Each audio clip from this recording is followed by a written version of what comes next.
우리 여기 주지 스님은 제가 이제 출가하기 전부터 이제 법문을 많이 들었습니다. 저도 이제 어렸을 때부터 군사를 다녔고 또 삼보당에 가면 늘 그 법문을 해주시잖아요. 그래서 여기 이제 주지 스님이 그때 삼보당에 계시면서 법문을 많이 해주셔가지고 제가 또 많은 그 내 삶의 지표로 삼고 또 늘 사실 정말 평소에도 늘 존경합니다.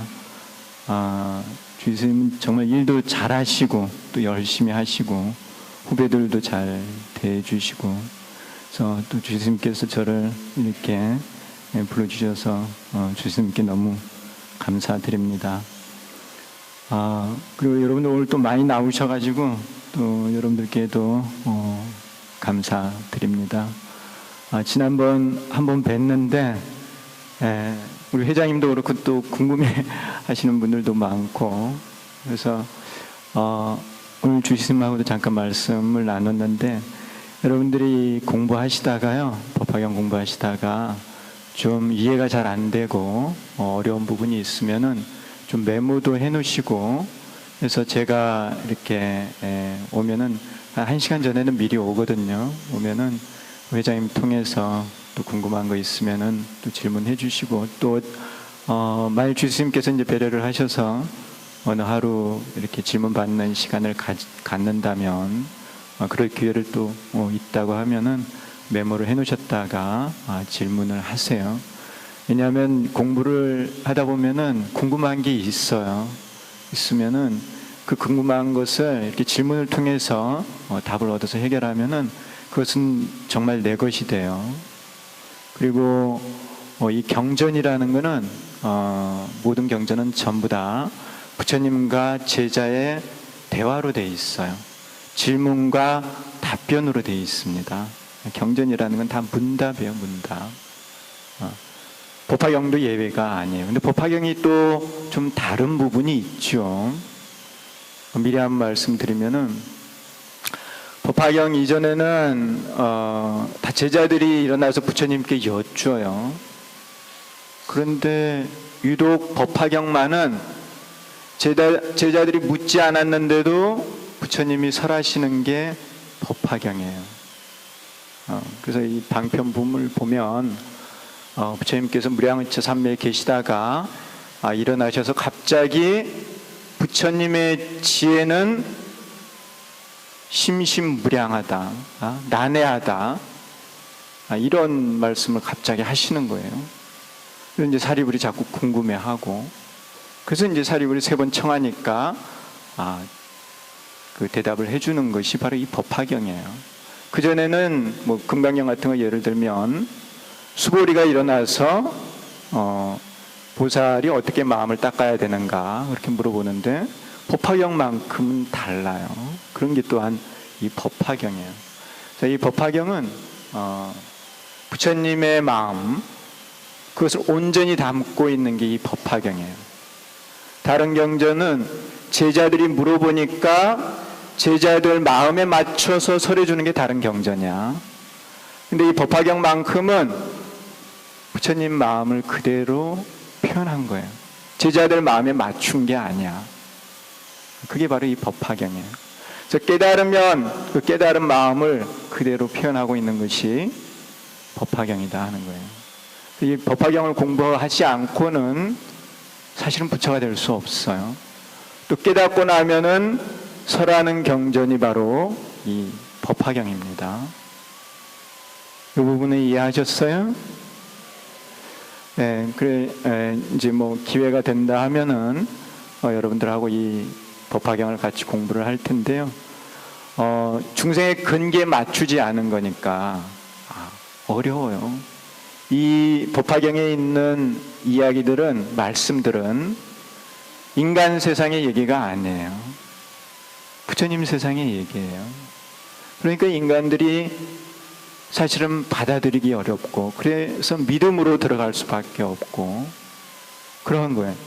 법화경을 쉽게 이해했다 하면은 그 사람은 아직 법화의 진짜 이 묘회를 얻지 못한 거예요. 이러한 법화의 세계는 깨달음을 통해서만이 사실은 알 수 있는 세계예요. 그래서 어려워요, 사실은. 쉽게 생각하면 안 돼요. 어렵지만은 열심히 노력을 해서 얻어야 되는 것이 법화의 실상이에요. 그래서 저도 늘 고민이에요. 법화경은 절대 쉽지 않거든요. 이 쉽지 않은 이것을 좀 쉽게 이해하려고 하는 또 이 분별심을 가진 우리들이 어떻게 쉽게 이해할 수 있을까를 저 나름 많이 고민하고 있어요.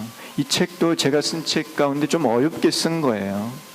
좀 어렵지만은 여러분들이 그렇다 해서 이걸 내버려 둘 수 있는 것은 절대 아니다 하는 거예요. 이걸 공부하지 않고는, 이걸 이해하지 않고는 수기를 받지도 못하고, 이걸 이해하지 않고는 내 수행의 방향을 정확하게 세울 수도 없어요. 내가 무엇을 위해서 이 관세음보살을 부르고 수행을 하는지를 모르는 거야, 그것은. 법화경을 이해해야만 내 수행의 방향점, 목표점을 정확하게 설정을 하고 그 길로 나아갈 수 있다는 것입니다. 그래서 이걸 배워야 돼요, 배워야 돼요. 배우지 않고는 안 됩니다. 이해하셨는가요? 네,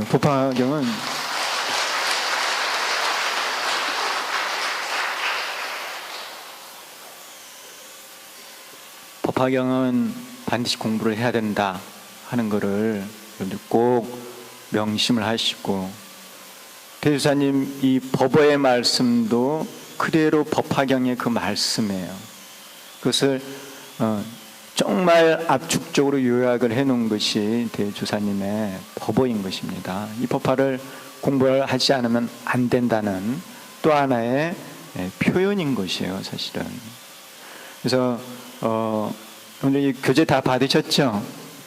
이 교재를 가지고 이제 좀 공부를 할 텐데요. 읽어보시면은 절대 쉽지가 않아요. 어려운데, 이 책은 무엇을 이해하기 위해서 이 책을 썼느냐 하면은 법화경의 기둥을 이해하기 위해서 이 책을 쓴 거예요. 기둥이 있고 이제 벽이라든가 지붕 이런 여러 가지들이 또 부수적으로 들어가야 집이 만들어지죠. 그런 것은 여기 쓰지 않았어요. 법화경에서 정말 근본 뼈대가 뭔가, 법화경이 처음부터 끝까지 이어지는, 부처님께서 정말 강조하시는 그것이 뭔가, 그것을 써놓은 거예요. 그걸 글자 하나로 표현하면 묘자예요, 묘자. 조금 어렵게 얘기를 하면은 개권현실이에요. 개권현실. 개현이다 하는 거예요, 개현. 개현의 법을 처음부터 끝까지 설해 놓았고, 그래서 그 개현이라는 그것을 이해하기 위해서 이 책 하나를 썼어요. 이 개현을 이해하지 못하면 법화경을 이해하지 못하는 것이다. 그래서 도대체 개현이라는 게 뭐냐? 쉽게 말하면 부처님께서 이 사바세계에 중생 구제하러 오셨는데 중생들에게 방편을 쓰셨고, 그래서 그 방편을 통해서 모든 중생들이 실상을 깨닫도록 했다는 거예요. 그게 다 묶어서 개현이라 그래요. 이 세상의 법은 오로지 하나예요. 이 세상의 법은 묘법 또는 정법 또는 실상 또는 실상을 좀 더 풀이해서 삼재 원용, 이 법밖에는 없다는 거예요. 그것만이 있다는 걸 말하는 게 개현이에요, 개현. 그런데 그 법을 얻기 위한 길, 수단, 방편, 수행, 이런 것은 무량하게 많다는 거예요. 우리 여기 사찰 이름이 뭐죠? 삼운사죠. 왜 삼운사인가요? 네? 왜 삼운사죠? 그 전에 한번 말씀드렸죠. 우리 천태종은 3이라는 숫자와 아주 밀접하게 관련이 되어 있다. 구인사에 가면은 다 3자라는 게 있다 그랬죠. 건물이 가운데 삼도굴이 있고 삼운전이 있고 삼부당이 있고 삼강전이 있고 3층 석탑이 있고, 구인사 가운데는 다 3자야, 3자. 우리 사찰 이름도 삼자. 이 삼이 무엇을 의미합니까? 뭘 의미해요? 우리 종기도 삼이 들어가 있어. 이 삼이 뭔가요? 뭐죠? 삼보라 해도 뭐 틀린 것은 아니지만, 삼이라는 것은 기본적으로 삼재다 하는 거예요. 삼재, 공가중. 또 법어에서 무상불이 무해탈 무한생명, 이걸 불의 삼덕, 열반의 삼덕이라 그래요. 이것도 또한 삼이에요. 삼운이라는 걸 이렇게 잘 생각을 해보면은 세 가지의 설법인 거야. 설법. 구름, 자비의 구름이에요. 구름은 자비의 구름. 그 구름에서 뭐가 나와요? 감로의 버부가 내리는 거죠. 버부. 그렇죠? 버부가 내리잖아요. 구름이 있으면. 큰 스님께서도 얼마 전에 이 시기는 감로의 버부가 내리는 시기다 그랬어요. 감로의 버부. 그 감로의 버부가 세 가지로 내려. 그게 바로 공과 중이야. 공의 설법이 있고 가의 설법이 있고 중도의 설법이 있는 거예요. 저는 그렇게 이해하고 있습니다. 부처님께서 오셔서 자비로서 중생을 제도하십니다. 그래서 제일 먼저 중생들에게 가르쳐주는 진리가 공의 진리예요. 공의 진리.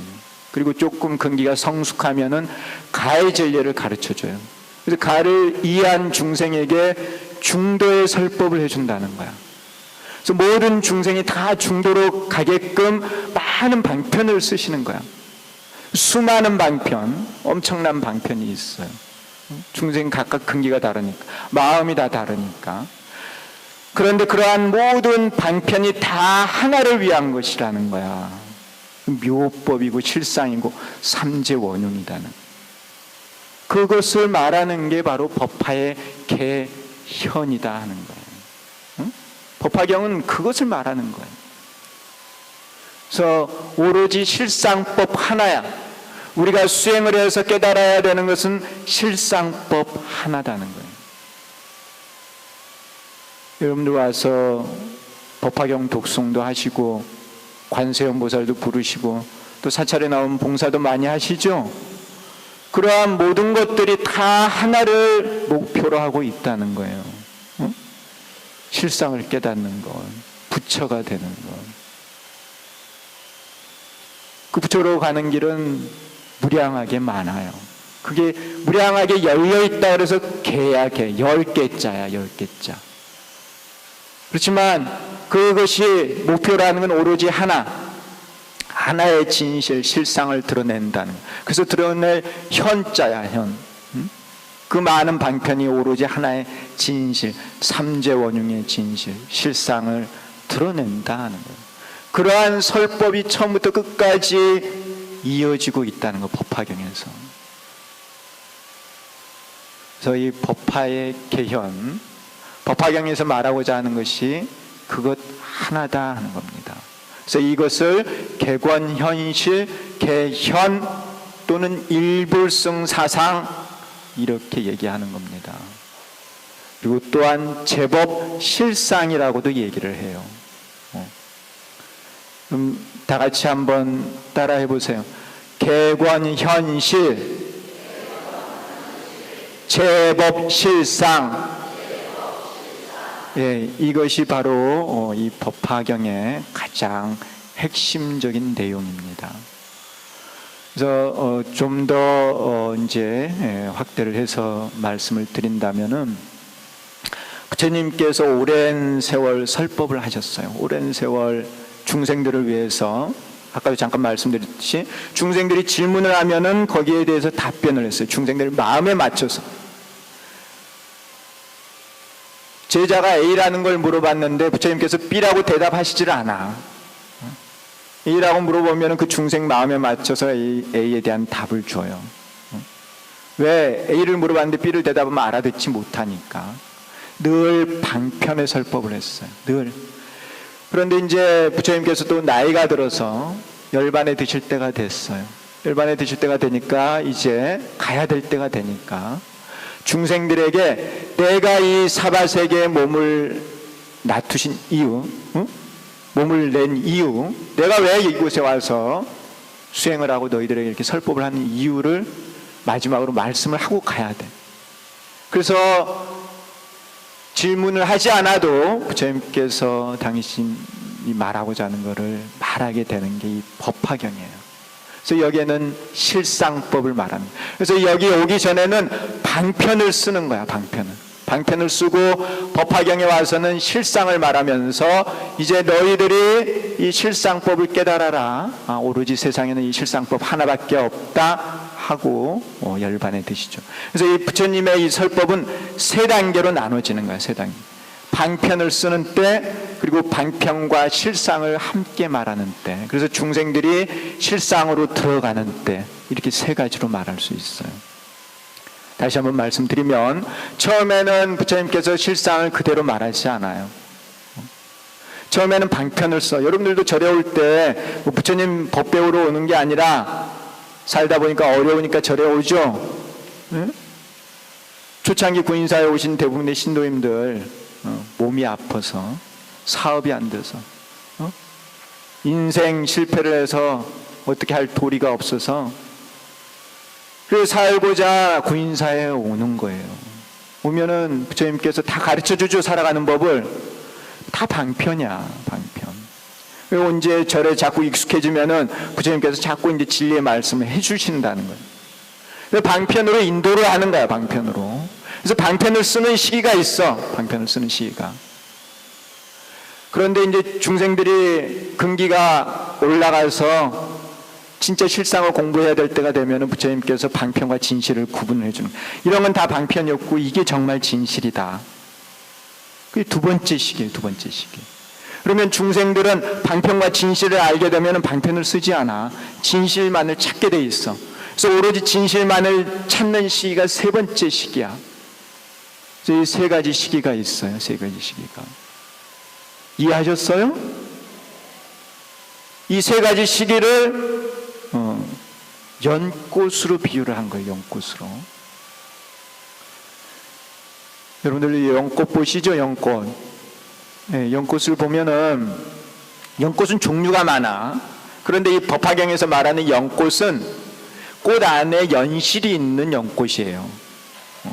꽃 밖에 연실이 나는 것도 있죠. 예, 그런데 그걸 말하는 게 아니라 이 법화경에서의 그 연꽃은 연꽃 안에 연실이 있는 거예요. 그래서 처음에는 꽃이 올라오면 연실을 감추고 있죠.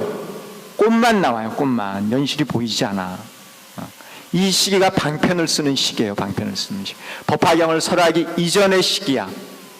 방편만을 설해. 왜? 중생들은 방편을 써야 알아들으니까. 진실을 말하면 못 알아들어. 알아들을 수가 없어. 그러니까 진실은 숨겨놓고 오로지 방편만을 얘기해. 이 방편을 듣고 이제 마음자리가 되면은 부처님께서 진실을 드러내요. 두 번째 시기야. 그래서 꽃이 피면서 안에 연실이 드러나요. 이게 법화경의 시기야. 법화경에. 그래서 꽃이 피면은 연실이 보이죠? 연실이 드러나요. 이게 바로 객원 현실이야. 꽃이 피고 진실이 드러난다는 거예요. 진실이 드러나. 사람이 방편과 진실을 알면 반드시 진실을 택한다 그랬죠? 동전과 금전을 구분을 해주면 아이 때는 몰라. 동인지 금인지 뭐가 중요한지 뭐가 갖고 싶은지 모른단 말이에요. 어른이 돼서 돈을 아는 거야. 금을 알아. 그리고 어른은 둘 중에 하나 택하라 하면 동전은 택하지 않아. 반드시 금을 택한단 말이에요. 이제 중생들이 근기가 성숙해서 많이 커서 방편과 진실을 구분할 줄 알면은 진실을 얘기를 해주는 거야. 그럼 방편은 쓰지 않는 거야. 이 시기가 바로 법화경의 시기예요. 그래서 꽃 속에 연실이 드러나는 두 번째 시기. 이게 바로 푼다리카야. 연화예요. 이게 법화경에서 말해요. 그리고 세 번째 시기는 뭐냐? 이 법화경을 들은 사람은 방편을 쓰지 않고 오로지 진실만을 찾아간다는. 그래서 이제 꽃은 지고 연실만이 남아요. 지금 이제 이 가을에 보면은 연밭에 가보면은 꽃은 없죠? 진실만이 있어요. 열매만이 있는 거야. 그게 이제 실상이야, 실상. 그래서 꽃이 이 세 단계로 변하는 거야. 꽃이 진실을 감추고 있는 시기, 꽃은 펴고 진실은 드러나는 시기, 꽃이 지고 오로지 진실만이 있는 시기. 이 세 가지로 변하죠. 부처님이 방편을 쓰는 거하고 똑같은 거야. 그래서 묘법 연화로 비유를 한 거예요. 그래서 법화경 하면은 묘법 연화경이죠. 예. 묘법. 처음에는 추와 묘가 이제 추법만이 있어요. 묘법은 드러나지 않아. 그 다음엔 추와 묘가 같이 있어. 나중에는 묘법만이 남는 거야. 연꽃도 처음에는 꽃만 있어요. 연실은 없어. 두 번째 시기에는 연꽃이 피고 연실이 같이 있고, 세 번째 시기에는 꽃은 지고 연실만이 남는다는 거예요. 그렇게 연꽃이 변하듯이 또한 이 방편과 실상을 부처님께서 그 쓰시는 법이 세 가지로 변하듯이, 그러기 때문에 이걸 묘법 연화다, 이렇게 비유를 한 거예요. 이해하셨나요? 네.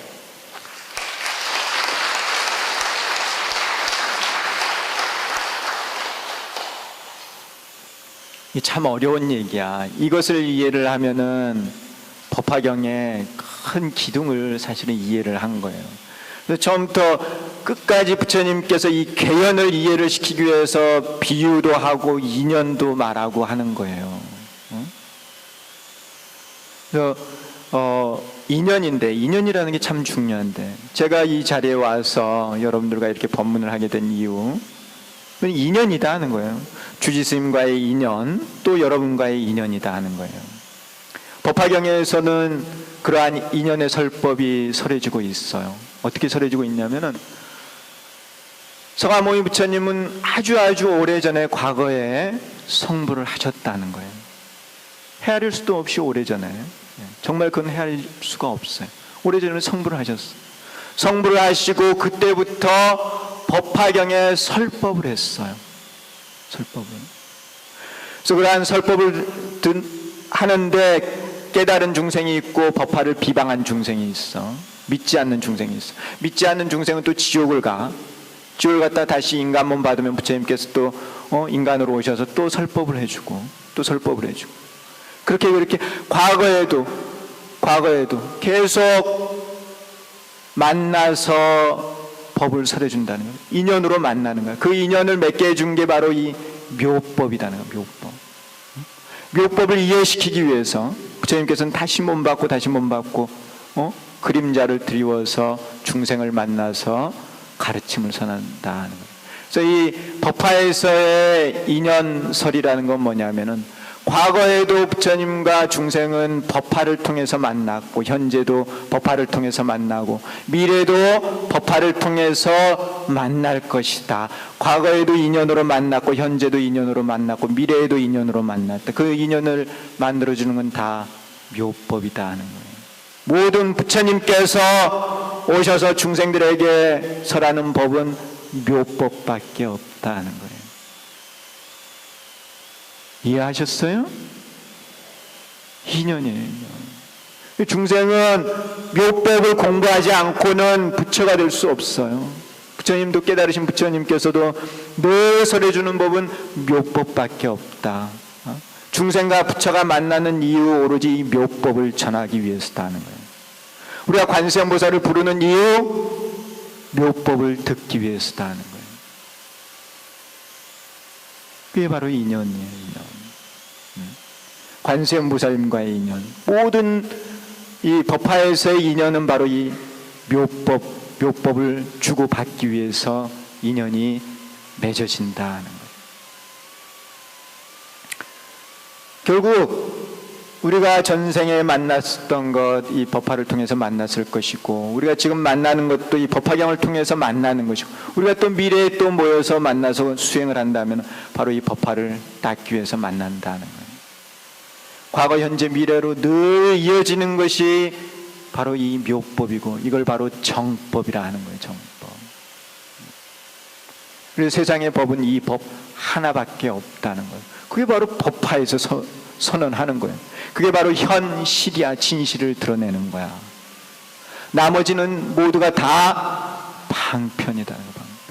이 세상에 오로지 불법은 하나, 묘법이다. 묘법. 이해하셨어요? 이 얘기 안에는 뭐가 있냐면은 추라는 게 그대로 묘라는 건데, 우리 중생이 그대로 부처라는 얘기고, 번뇌가 고리라는 얘기고, 모든 수행이 다 일불승이 되는 수행이고, 생사가 그대로 열반이라는 얘기예요. 그것이 이 세상에는 오로지 실상법 하나다, 묘법 하나다 하는 얘기에 다 들어가 있는 겁니다. 이 서론을 여기까지 했는데 이해하셨어요?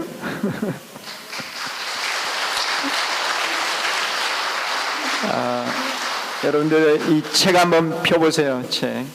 책을 펴시면 제일 먼저 이 대조사님의 법어가 나오죠.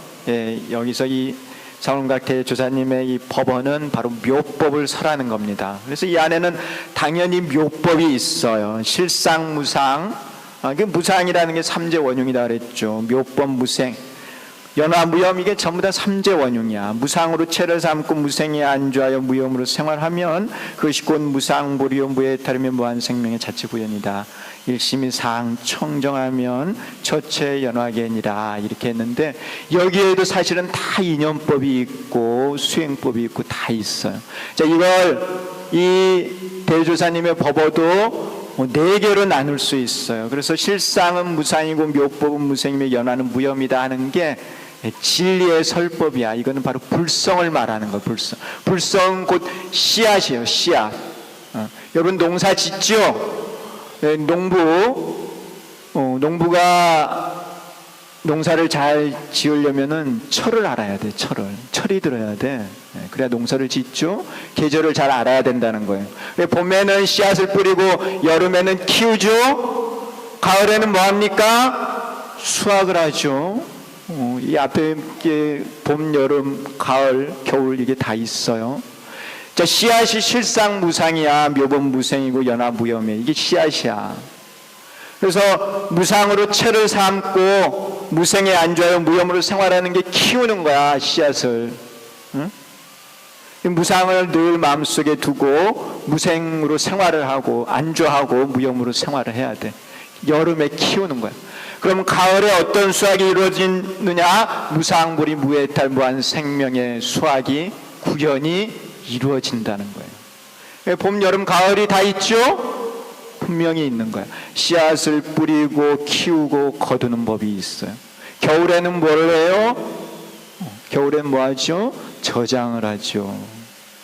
일심이상 청정하면 처처의 연하겠니라. 이제 겨울에는 거둔 수확을 다 나눠 먹는. 그래서 가는 곳마다 연꽃을 피우고 가는 곳 모든 게 다 연화극락이 되는 거예요. 그래서 봄, 여름, 가을, 겨울이야. 4개로 돼 있어요. 농사 짓는 법이 그대로 돼 있는 거야. 불법은 농사지요. 이 법화경을 설하는 때는 가을이에요. 가을. 법화경은 수확을 하는 시기야 사실은. 그래서 그 수확을 하도록 도와주는 분이 누굽니까? 예? 수학을 하도록 도와주시는 분이 누구예요? 부처님께서 오셔서 우리들에게 법을 설하시고 중생구제를 하신단 말이에요. 그게 수학이야. 그 수학을 도와주시는 분이 누구예요? 예, 관세음보살님이시다 하는 거예요. 관세음보살님. 관세음보살님 부르면 관세음보살님께서 응신을 해서 설법을 해주잖아요. 설법을 듣고 깨닫는 거야. 그게 바로 수학이야. 수학. 무상불이 무해탈 무한 생명을 이루게 해주는 거예요. 그래서 이 관세음보살님도 이 4시기로 나눌 수 있어. 관세음보살님에 대해서 듣는 것, 그래서 믿는 것, 그게 씨앗이야. 씨앗. 그래서 관세음보살님께서 우리가 일심으로 칙명하면은 관세음보살님께서 감응을 하시는 것. 우리가 일심으로 칙명하는 게 키우는 거야. 키우는 거. 그래서 관세음보살님께서 우리에게 설법을 해주신 게 가을 수확하는 것이다. 그래서 모두가 다 성불하는 그 자리, 모두가 다 극락으로 가는 그 자리가 이제 겨울이 되는 거죠. 이 관세음보살님에 대해서 듣고 칭명하고 해탈하는 것, 그것이 바로 봄, 여름, 가을이에요. 모두가 다 해탈을 이루는 건 이제 겨울이 되는 거죠. 관세음보살님과의 인연도 이 사계절로 다 말할 수 있다는 거예요. 쭉 넘기셔서 발간사는 여러분들 한번 읽어보시고 11페이지 한번 펴보세요. 11페이지요. 그래서 이 11페이지에 제가 이 법화에 개연해서 그 문장을 하나 써놨는데요. 이것이 이 책을 쓴 가장 중요한 이유예요. 법화경의 중심 사상은 객원 현실이다 하는 거예요. 법화경을 처음부터 끝까지 읽었는데 이 객원 현실을 이해하지 못했다면 법화경은 이해하지 못하는 거야. 그래서 법화경의 중심 사상은 객원 현실이다 하는 것을 명심하세요. 모든 부처님께서 세상에 나오셔서, 여기는 모든 부처님이야. 모든 부처님이야. 예외가 없어. 예외가. 어떠한 부처님이든 모든 부처님이에요. 세상에 나오셔서 중생들의 심성에 맞추어 여러 가지 방편을 사용하시어, 중생들이 물어보면 거기에 그 마음에 맞춰서 대답을 하시는 거, 이건 다 방편이야. 실상을 드러내시며, 결국에는 부처님께서 설하고자 하시는 것을 드러내는 거예요. 오로지 일불승을 위해 설법을 하신다. 이러한 법화의 개연은 무량한 것을 거두어서 하나로 귀일시킨다. 우리가 하는 모든 것들이, 모든 행동들이 전부 다 하나, 성부를 위한 것이다. 실상을 깨닫기 위한 것이다 하는 거예요. 그것을 말하고자 하는 것이 법화의 개연 사상이에요. 이거는 정말 대단한 거예요. 이 안에는 무슨 말씀이 있냐면은 모든 수행이 전부 다 부처가 되는 법이다 하는 거예요. 뭐 관세음보살을 부르건 법화경을 읽건 밭에 나가서 농사를 짓건 모든 수행이 다 성불하는 길이다. 그걸 말하고자 하는, 무량한 것이 전부 다 하나로 귀일된다는 것이. 이해하셨습니까? 예. 그래서 이러한 법화경의 중심 사상, 이거를 이해를 하셔야 돼요. 이해를. 13페이지 넘겨보세요. 13페이지. 13페이지 넘겨보시면은 좀 글자가 조그만 게 있죠. 우리 노부사님들 좀 보기가 어려우실 텐데. 법화경의 방편품에서 서가모니 부처님께서는 다음과 같이 설하셨다. 법화경 방편품에 나오는 부처님의 말씀이야. 뭐라고 하셨냐면은 모든 부처님께서는 오로지 일대사 인연으로 세상에 출현하시느니라 하는 겁니다. 일대사 인연. 부처님께서 오시는 건 다 인연. 그 인연이 뭐예요? 묘법을 설해주기 위해서 오신다는 거예요. 묘법. 그 인연으로 오신다는 거예요. 부처님께서 오신 이유가 다른 이유가 없어. 모든 부처님이야. 서가모니 부처님, 미륵 부처님, 아미타 부처님, 여러분들을 알고 계시는 모든 부처님이 세상에 오시는 인연, 중생을 만나는 인연은 오로지 뭐다? 법화경, 법화, 묘법을 설해주기 위해서다. 그 말씀에 이게 이해하셨어요? 분명히 말하고 있잖아요. 모든 부처님이라고. 서가모니 부처님만 묘법을 설하는 게 아니야. 상원각대의 조사님께서도 우리에게 묘법을 설해 주셨다 했죠? 법어가 그대로 묘법이야. 묘법. 구인사는 전부 다 묘하고 다 관계되어 있다 그랬죠? 묘. 안고도 묘날 시작하고 다 묘다는 건 묘. 연화지야. 연화지가 바로 묘법이야. 또 천태종은 특이하게도 다 묘를 쓰죠. 묘. 응? 우리는 화장하지 않아. 천태종은 전부 다 묘를 써. 중국 천태종, 한국 천태종, 일본 천태종 다 묘를 써. 묘라는 게 중도 실상이에요. 실상. 묘법밖에 없어. 우리가 배워야 되는 게 그러니까 뭐예요? 묘법이다는 거예요. 묘법. 사리부라 무엇을 일러 모든 부처님께서 오로지 일대사 인연으로 세상에 출현하신다고 하는 것이냐.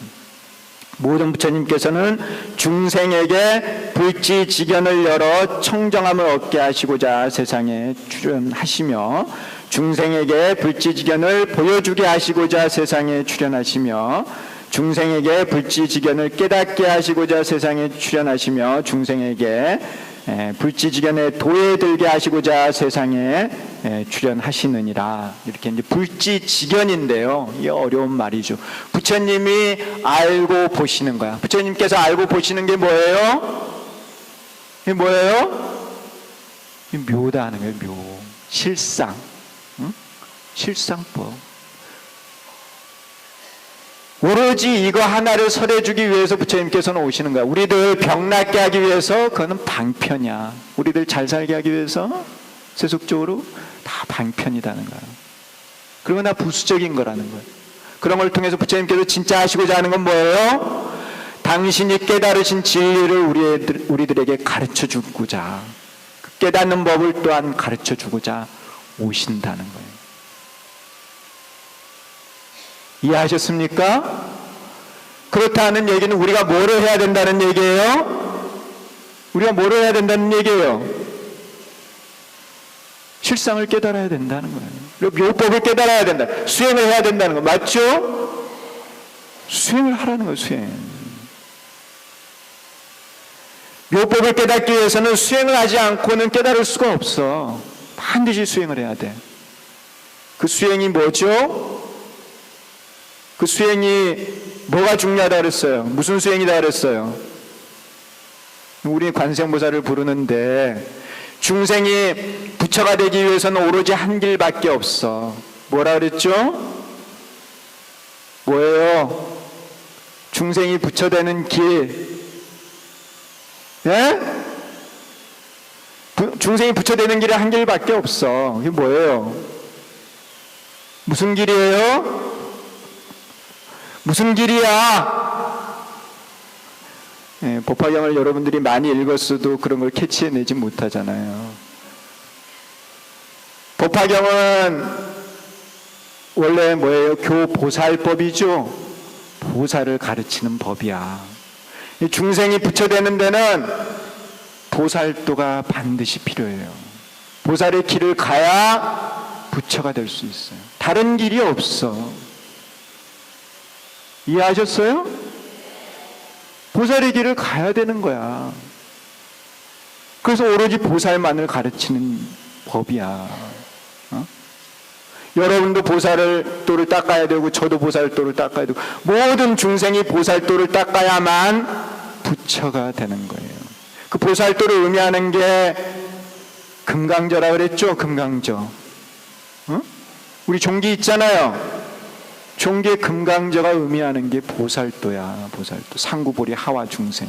보살도라는 거는 상구보리 하와 중생이야. 위로는 내가 무상의 보리를 구하면서 아래로는 중생들이 무상보리를 이루도록 가르치는 거. 그게 바로 보살도야. 이 법화경 전체를 흐르고 있는 게 보살도야. 보살도. 어? 그 보살도를 일불승이라 하는 거야. 일불승.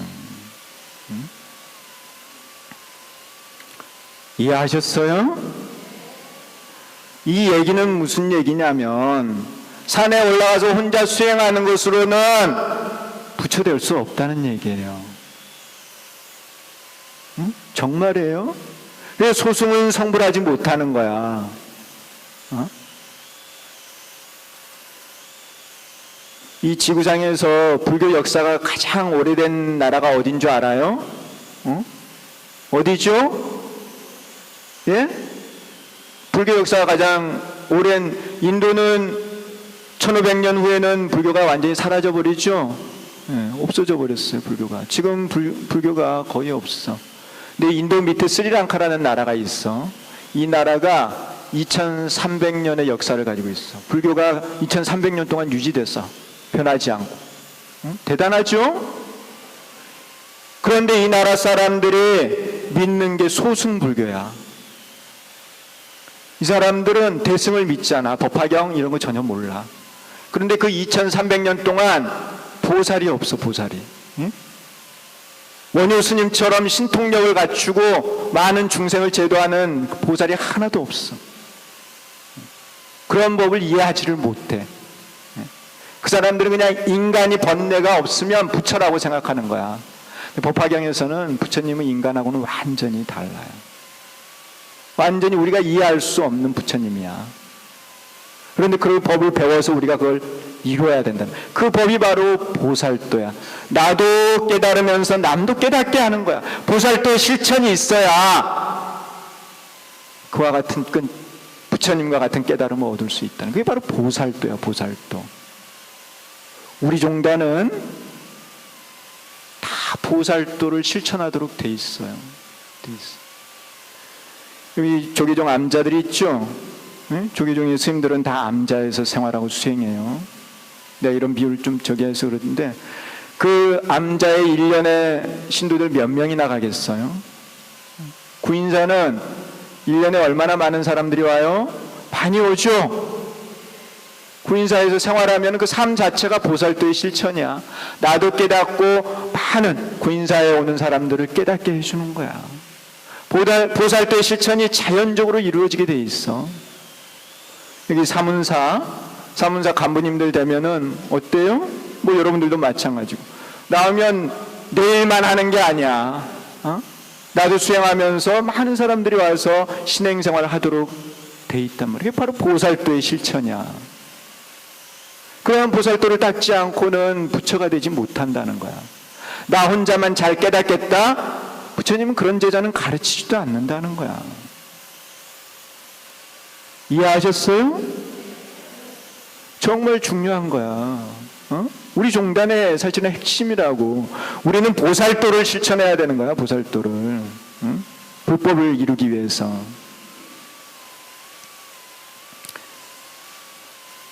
부처님께서도 세상에 오셔서 우리들에게 바로 그러한 법을 가르쳐 준다는 거예요. 어쨌든 여기서는 보살도라는 것을 통해서 불도를 이루는 거예요. 보살에 머무는 게 아니야. 보살에 머무는 건 보살승이라 그래. 그 다음에 읽어보면 사리부라 이것이 모든 부처님께서 일대사 인연으로 세상에 출현하시는 이유이니라. 부처님께서 오셔서 우리들에게 불지지견을 얻도록 해주시는데, 그 불지지견이라는 것은 결국 보살도를 통해서 얻어지는 것이고, 그래서 반드시 보살도를 실천해야 한다는 거예요. 그래서 이 법화경에도 법화경 수지독성, 그 다음에 뭐를 해요? 해설 서사를 하게 돼 있어요. 반드시. 그리고 더불어서 육바라밀 수행을 하도록 돼 있습니다. 육바라밀 수행을 하지 않고는 안 돼요. 보살은 어떤 분이 보살이라 했습니까? 보살은 누가 보살이죠? 보살은 보살의 발심과 수행이 있다 그랬죠? 자, 보살의 발심은 어떤 게 보살의 발심이에요? 어떤 게 보살의 발심? 보살 발심하고 수행하는 거잖아요. 씨앗을 뿌리고 키우는 거잖아요. 그렇죠? 어떤 씨앗을 뿌려야 돼요? 어떤 씨앗? 예? 좋은 씨앗. 그래, 농사는, 농부가 되려면 좋은 씨앗을 뿌려야 되죠. 그럼 좋은 씨앗과 나쁜 씨앗은 뭐예요? 나쁜 씨앗은 나 혼자 깨닫겠다고 하는 게 나쁜 씨앗이야. 좋은 씨앗은 나와 모든 중생이 다 깨닫도록 하겠다는 게 좋은 씨앗이야. 그것을 뭐라고 표현하느냐? 사홍서원이죠. 사홍서원. 우리 법회 때 늘 하잖아요. 그 사홍서원이 바로 보살의 발심이야. 그러한 발심이 없으면 보살이 아니야. 그러한 발심을 하지 않으면 수행이라는 게 의미가 없어. 절대 불도는 이루지 못해. 진정으로 그러한 마음을 내야 돼요. 사홍서원의 마음이 바로 발보리심이야. 이해하셨어요?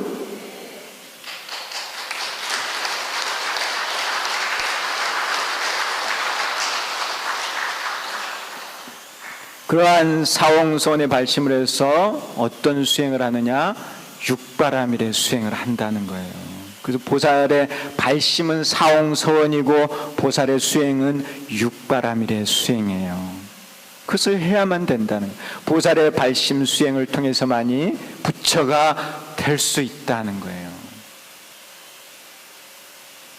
그러한 부처를 만들기 위해서 부처님께서 이렇게 오셨다 하는 겁니다. 인간 세상에 그러한 보살도를 실천하면은 불지지견을 얻게 되는 거예요. 그래서 불지지견을 완성을 하면은 그 완성을 한 자리가 무상불이 무해탈 무한 생명이 되는 거예요.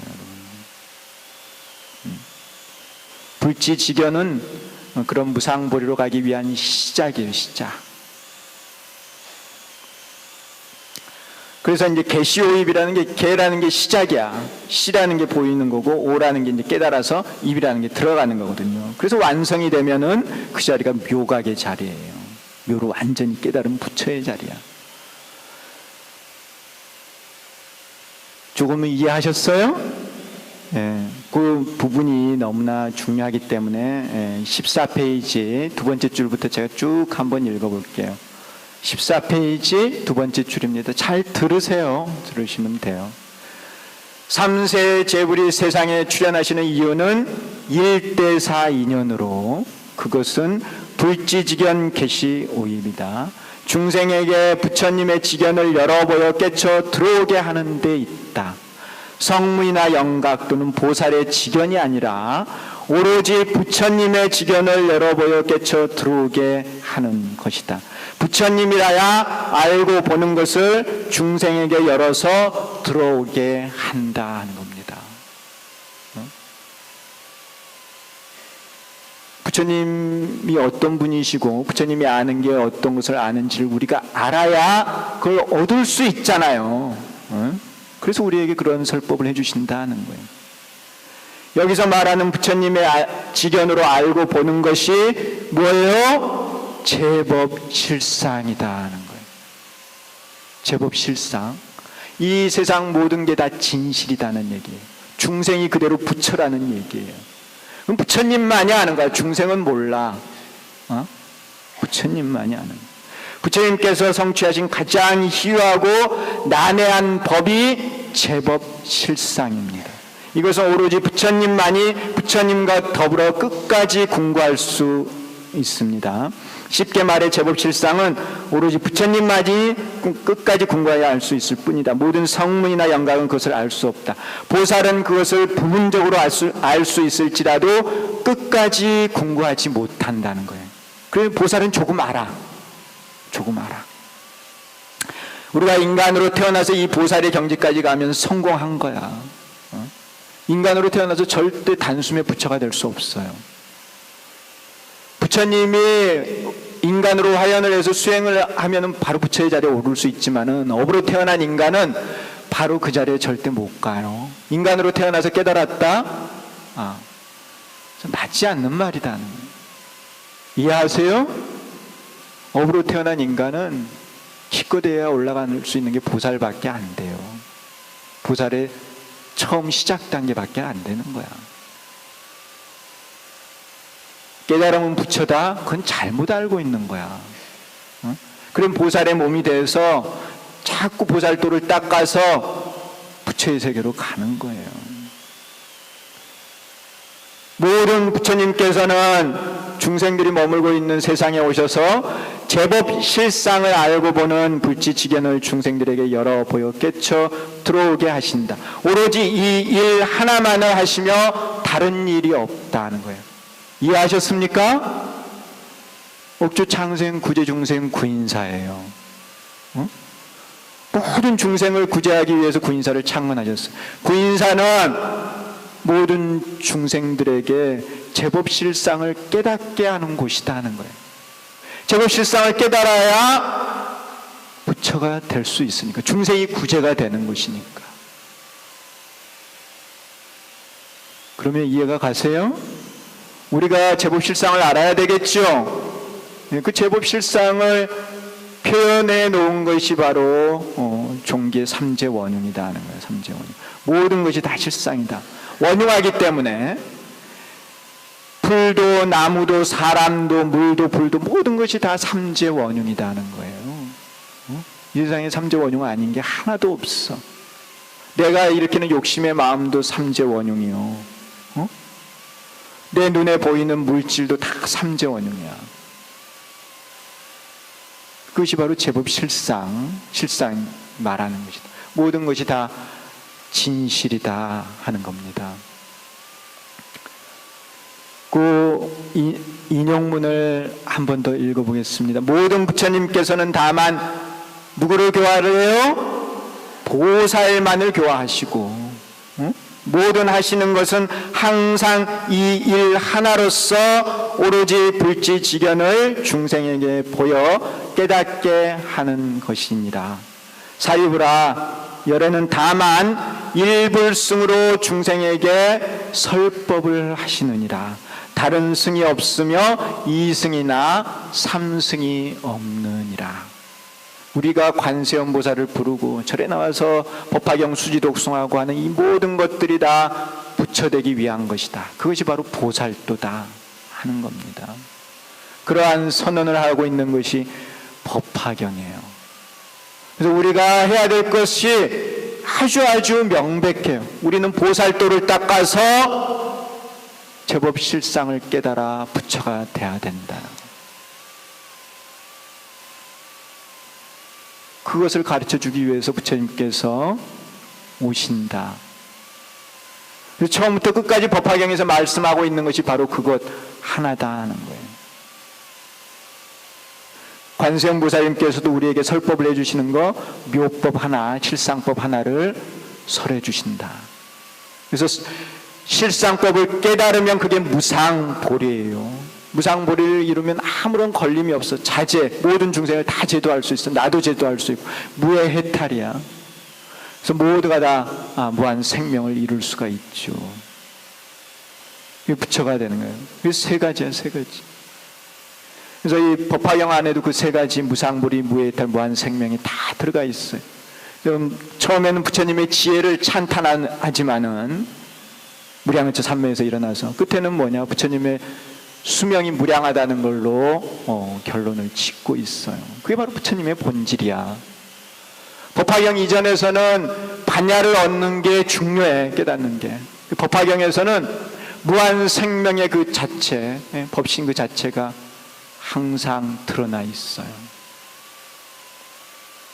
그것이 진정으로 부처님의 세계니까. 여러분, 인간으로 살면은 고가 많아요. 고가. 여러분 살아보니 그렇죠? 인간은 반드시 고를 겪게 돼 있어요. 고가 없는 인간은 없어. 인간 세상에는 고 반, 즐거움 반이야. 하늘나라에 태어나면은 즐거움이 많아. 밑으로 내려가면은 고가 많아. 인간 세상은 반반이야. 그래, 인간 세상에는 오르막이 있으면 내리막이 있고 달도 차면 기울고 그런 말 하죠. 응? 즐거움이 있으면 괴로움이 있다는 거예요. 이 인간 세상이야. 빨리 이 괴로움의 세계를 벗어나서 부처로 가야 돼. 이 인간 세상이 절대 좋은 세상이 아니야. 그래서 이 법화경에서는 부처님의 세계를 말하는 거예요. 그것은 불생불멸의 무한 생명의 세계다는 거예요. 인간 세상과는 달라. 그래서 우리에게 자꾸 말씀을 하시면서 빨리 인간에서 해탈해서 부처로 나아가라는 거예요. 근데 우리 인간은 성무이나 영각도 되지 못해. 보살의 자리도 못 가. 부처의 자리는 너무나 요원해.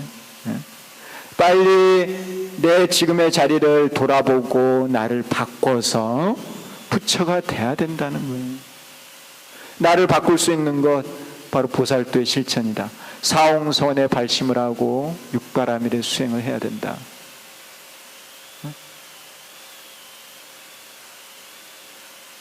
이해하셨습니까? 여러분 어려워요? 네. 어려운 게 당연하지. 법화경은 부처님 깨달으신 걸 그대로 설하고 있으니까. 그런데 중요한 거는 이 세상의 법은 하나다는 거, 하나. 묘법, 정법, 이 법 하나다 하는 거예요. 법 하나. 우리는 오로지 그 법 하나를 깨닫기 위해서 수행을 해야 되고, 우리의 수행은 관세음보살을 열심히 부르는 것이다. 그래서 관세음보살의 묘법의 설법을 듣고 깨달아서 부처가 된다는 거예요. 부처가. 그래서 보문품이 뒤에 유통분에 있는 거야. 유통분. 법화경을 유통하는 관세음보살님 그 묘법을 설법하시는 그게 유통분에 법화경이 있는 거예요. 오늘 시작인데 이 사실은 제일 어려운 거야. 이 법화경이. 제가 이거를 이제 금강대학교에서도 강의를 하고 또 우리 스님들한테도 승가대에도 강의를 하고 하는데 저도 늘 고민이 어떻게 하든 쉽게 말씀드리고 싶어요. 근데 이 법화경은 부처님께서도 40년을 중생들을 가르쳤어요. 40년 넘게. 그리고 나서 이 법화경을 설한 거야. 중생들의 근기가 올라왔을 때. 처음부터 이해한다는 거는 쉽지는 않아요. 그런데 수기를 주는데 이 법화경에서 비유품에서 사리불이 제일 먼저 수기를 받아요. 왜 수기를 받는 줄 아세요? 이 법화를 이해를 하니까 수기를 준 거야. 나머지 중생들은 이해를 못해. 수기를 안 줘. 그 다음에 이제 비유품을 드니까 내 제자가 이해를 한 거야. 그래서 또 수기를 주는 거야. 인연법을 또 설하니까 또 많은 제자들이 이해를 하니까 또 수기를 줘. 수기를 그냥 주는 게 아니야.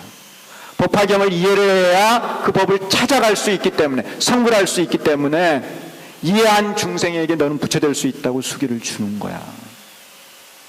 법화를 이해하지 않고는 수기 받지를 못해요.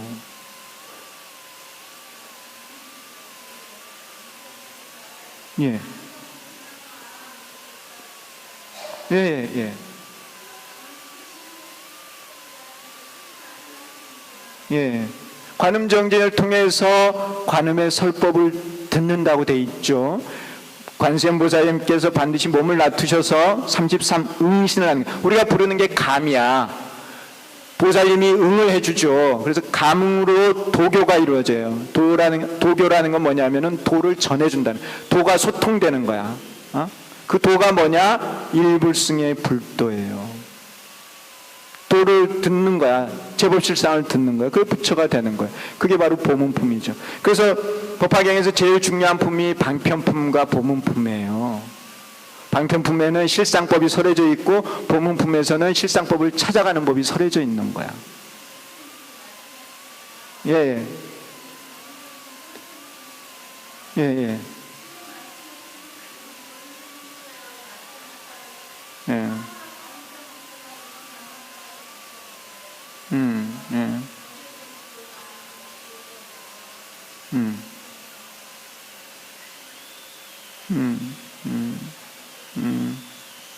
그렇죠. 가름정진으로 일단은 찾아가야 돼요. 그러니까 여러분들도 법화의 설법을 듣게 돼 있어요. 뭐 스님을 통해서건 경전을 보든 간에 반드시 법화의 설법을 언젠가는 인연이 돼서 반드시 듣습니다. 왜?